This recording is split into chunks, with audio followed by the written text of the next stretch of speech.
Rajnath ji, news 18 को ये interview, exclusive interview देने का आपका बहुत बहुत धन्यवाद। बिहार के चुनाव का माहौल है, ऑपरेशन सिंदूर के बाद आपका ये पहला इंटरव्यू है हमारे साथ।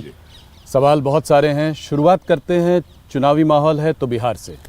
आपने बिहार में बहुत रैलियाँ एड्रेस की हैं, आप काफ़ी सक्रिय हैं। सबसे पहले ये जानना चाहेंगे कि आप क्या माहौल देख रहे हैं। कल पहले राउंड का मतदान हो चुका है, रिकॉर्ड टर्नआउट रहा है, करीब 65% का टर्नआउट रहा है। तो क्या देख रहे हैं आप, कितनी सीटें देते हैं आप अपने एनडीए को?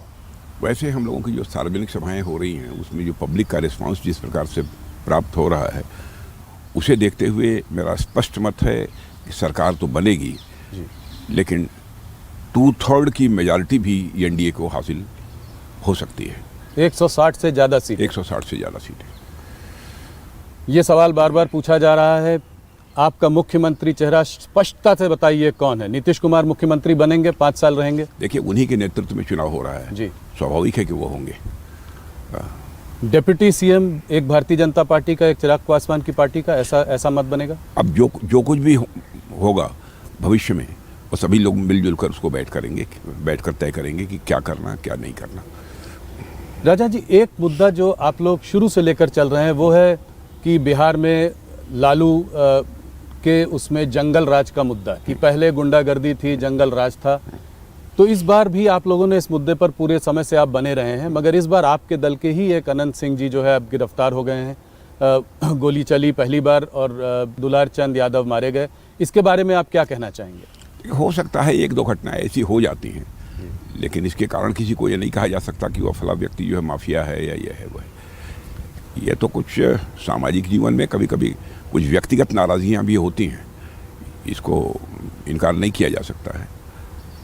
लेकिन सब मिला जुला कर पूरा प्रिकॉशन हम लोग लेते हैं कि जिनकी छवि साफ सुथरी हो, क्लीन इमेज के जो लोग हैं, उन्हीं को प्रत्याशी बनाया जाए। सावधानी ये बरती जाती है, लेकिन हो सकता है इतनी बड़ी जमात जहाँ पर है, कहीं पर यह चूक हो भी सकती है।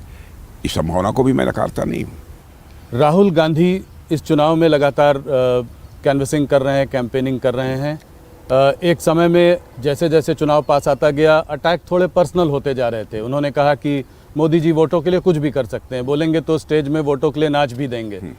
थोड़ा छठ के समय में भी उन्होंने ऐसा बोला कि उन्होंने यमुना में डुबकी नहीं लगाई, एक सैनिटाइज पॉन्ड में जो है जाके उसके सामने छठ मैया की पूजा कर रहे थे।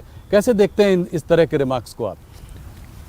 मैं समझता हूँ कि इस प्रकार के रिमार्क्स का कोई औचित्य नहीं है, और नौटंकी का प्रश्न यहाँ तक है।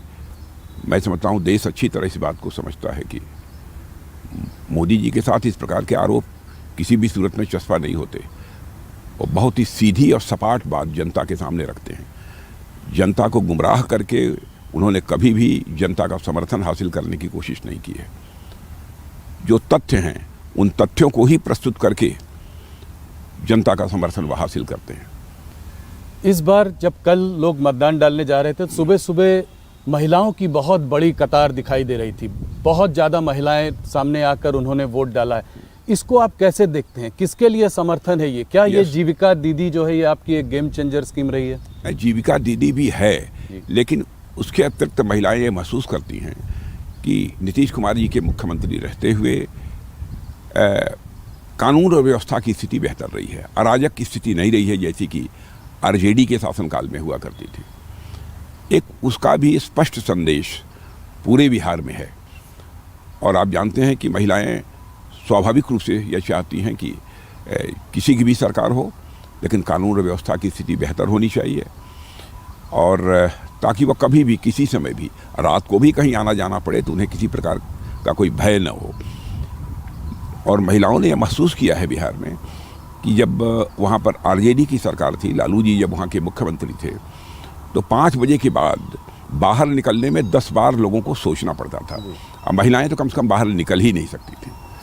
इसमें शराबबंदी का भी कोई बड़ा योगदान रहा है? जैसे कि ऑपोजिशन में तेजस्वी जी ने और प्रशांत किशोर ने कहा है कि उनके अगर वो लोग जीत कर आए तो शराबबंदी के बैन को उठा देंगे, लिफ्ट कर देंगे। हाँ। तो क्या इसमें इसका भी कोई फ़ायदा मिला है इनको?